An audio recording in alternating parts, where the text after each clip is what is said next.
تو رمضان کا روزہ اگر کسی نے جان بوجھ کر توڑ دیا اور یہ کہتے ہوئے کہ مجھ سے پیاس برداشت نہیں ہوتی, بیماری نہیں ہے, نہ مرنے کا اندیشہ ہے, وہ تو الگ بات ہے. ویسے یار میں سے کوئی کام ہی نہیں ہو رہا, مجھے برداشت نہیں ہو رہا بھائی, بار بار کولر کی طرف دل چاہ رہا ہے, اور ایک قطرہ بھی حلق میں اتار لیا تو روزہ بھی ٹوٹ گیا, اور سزا کیا ہے؟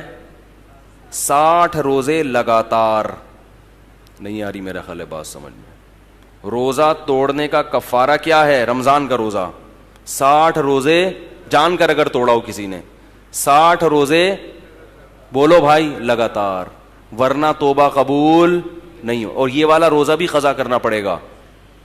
اور وہ جو 60 روزے رکھنے ہیں ان میں اگر 59 روزوں کے بعد آپ کی طبیعت خراب ہو گئی اور 60واں نہیں رکھ سکے تو پھر پہلے دن سے دوبارہ, یعنی اس میں بیماری کی بھی کبھی عذر قابل قبول نہیں ہے, کیونکہ یہ کس کا روزہ ہے؟ رمضان کا. یہ مذاق نہیں ہے, یہ اللہ کا بہت بڑا حکم ہے. اسی طرح یاد رکھو ایک اور مسئلہ ہے, مسافر کے لیے روزہ چھوڑنا جائز ہے لیکن افضل نہیں ہے. افضل اس صورت میں ہے جب مسافر کو روزہ رکھنا مشکل ہو. یہ جو حدیث میں آتا ہے لیس من البر الصیام فی السفر, سفر میں روزہ نیکی نہیں ہے, یہ اس صورت میں ہے جب سفر میں روزہ رکھنا آپ کو بہت زیادہ مشکل لگ رہا ہے. اگر سفر میں روزہ رکھنا مشکل نہیں ہے, جیسے کہ آج کل اکثر مشکل نہیں ہوتا, جہازوں کا, ٹرین کا, بسوں کا سفر ہے, بڑے آرام سے رکھ سکتے ہیں, تو ایسی صورت میں روزہ رکھنا افضل ہے کیونکہ رمضان کی فضیلت حاصل ہوگی. سمجھتے ہیں کہ نہیں سمجھتے؟ تو اس میں سستی کاہلی کر کے روزہ نہیں چھوڑنا چاہیے. جائز ہے بہرحال, چھوڑنا نہیں چاہیے.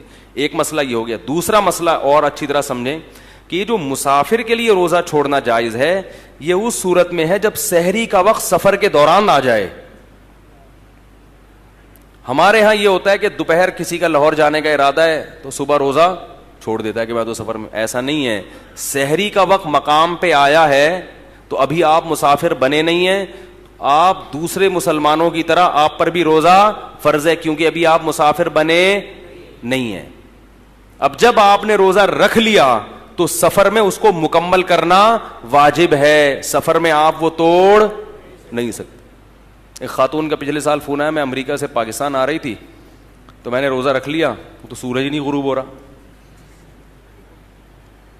سورج غروب یا تو یہاں سے جاتے ہوئے ہوتا ہے یا آتے ہوئے, ایک طرف ہوتا ہے. تو میں نے کہا جاتے ہوئے غروب ہی غروب ہو رہا تھا نا ٹھیک ہے نا, تو وہ کیا کریں؟ میں نے کہا روزہ رکھنا فرض ہے کیونکہ سحری مقام پہ ہو رہی ہے. سحری امریکہ میں مقام پہ کی انہوں نے, تو اب جہاز میں بیٹھ گئے تو سورج کتنا ہی لمبا ہو گیا, ٹھیک ہے, روزہ رکھنا پڑے گا. تو کبھی کبھار ہی ایسا ہوتا ہے. ہاں جان پہ بن پڑے یا بیمار ہونے کا اندیشہ ہو, وہ تو پھر سفر نہ بھی ہو تو بھی روزہ توڑنا بولو بھائی جائز ہے.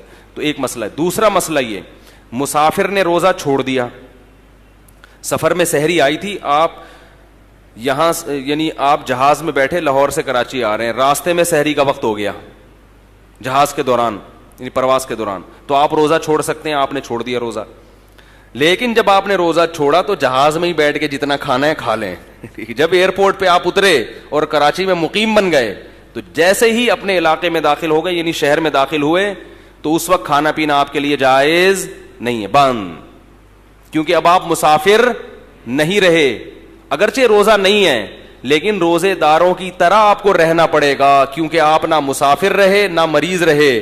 تو فمن شہید منکم الشہر, کہ تم میں جو اس مہینے کو پائے گا وہ روزہ رکھے, تو اس کو روزہ رکھنا اگرچہ یہ شرعی روزہ نہیں ہوگا کیونکہ سحری, کیونکہ وہ تو کھاتے آ رہے ہیں نا, لیکن پھر بھی روزے داروں کی طرح رہنا آپ پر کیا ہو جائے گا؟